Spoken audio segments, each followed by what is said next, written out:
Pourquoi un tel exercice dans votre entreprise? Oui, cet exercice sert à évaluer notre capacité à réagir aux situations d'urgence.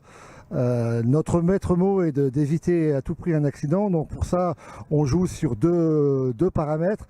Tout d'abord, la prévention des accidents majeurs. Mais si un tel accident survenait, donc nous devons être en mesure de réduire les conséquences d'un tel accident. Tout cet exercice qui nous permet de tester nos procédures et d'entraîner notre personnel. Donc là, c'est un exercice PPI, on va dire un exercice exceptionnel, mais je crois qu'à longueur d'année, votre société fait des exercices.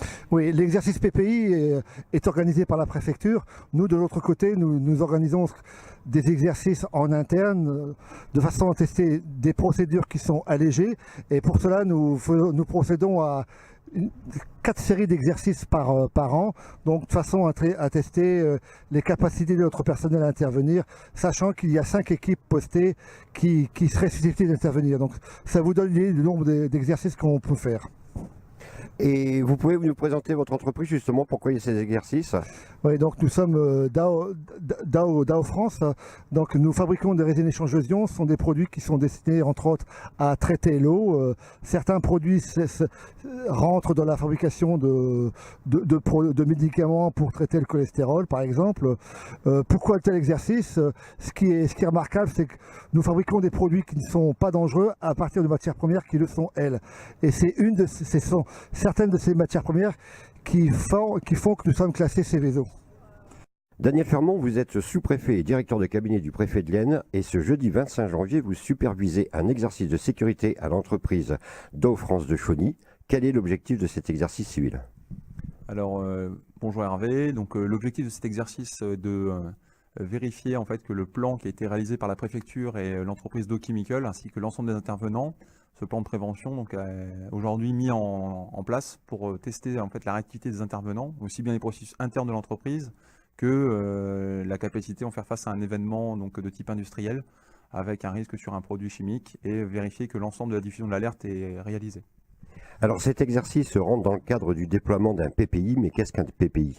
Alors le PPI a vocation en fait à prévenir l'ensemble des risques d'un site industriel au travers de la rédaction d'un plan de planification qui va définir en fait l'ensemble des risques d'un site industriel, les procédures en fait de l'entreprise avec les moyens organiques de l'entreprise pour intervenir et également les moyens nécessaires extérieurs pour prévenir en fait la zone de danger initiale de l'incident et établir en fait autour une zone de protection pour les populations. Donc le PPI a vocation à faire partager un document commun à l'ensemble des intervenants pour mettre en place les procédures qui permettent d'intervenir et de mettre en place les mesures de sauvegarde. L'alerte de la population et des communes ainsi que leurs informations sur l'évolution d'accidents sont également expérimentées pendant cet exercice. Alors tout à fait, pour la communication de l'alerte, il est très important de disposer de plusieurs moyens. Alors tout d'abord un moyen sonore qui est propre à l'entreprise via sa sirène. Pour beaucoup de communes, certaines utilisent également leurs moyens en mairie pour signaler en fait un danger. C'est le cas notamment quand on a des risques sur les risques naturels, c'est le même processus.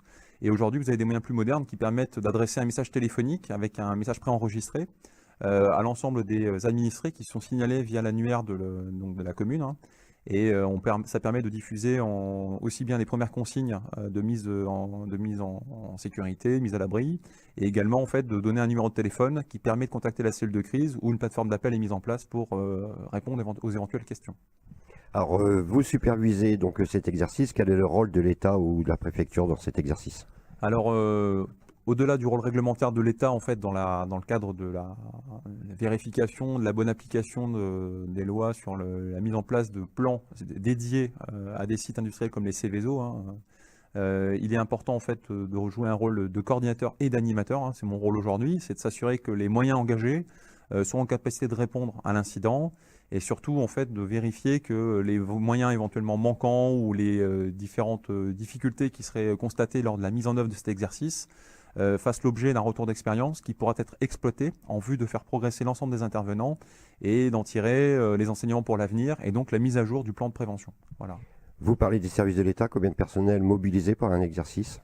Alors là, pour l'exercice aujourd'hui, on a pas loin d'une quarantaine de sapeurs-pompiers. Nous aurions une quinzaine de gendarmes qui seraient en charge du bouclage, du bouclage de la zone à risque. Au niveau de la préfecture, une dizaine de personnes qui sont censées armer le maillon d'intervention donc du centre opérationnel départemental pour la gestion de crise, et puis le renfort en fait de la collectivité de Chauny, puisqu'on a beaucoup de personnes de personnes de la ville de Chauny qui interviennent aujourd'hui pour nous aider à faire face à cet incident, puisqu'ils connaissent particulièrement bien le site. Ma dernière question, monsieur le directeur, pour pouvoir tester les réactions de chacun, cet exercice s'effectue dans des conditions les plus proches du réel. Alors effectivement, proche du réel, vous avez raison de le signaler. L'évaporation d'un toxique chimique sur un site comme un site industriel, naturellement en fait, au regard de l'activité humaine sur le site, provoquerait en fait des victimes. Aujourd'hui, dans le cadre de l'exercice, 2 victimes sont à déplorer, hein, donc par notamment le côté irritant et suffocant du produit. Donc il est important aussi de vérifier que l'ensemble des mesures internes à l'entreprise dédiées en fait à la protection des salariés sont en capacité d'être mises en œuvre, notamment dans le cadre du protocole de décontamination, de l'éloignement de la zone à risque et également de la médicalisation vers en fait un hôpital pour le traitement des blessures. Merci, monsieur le directeur.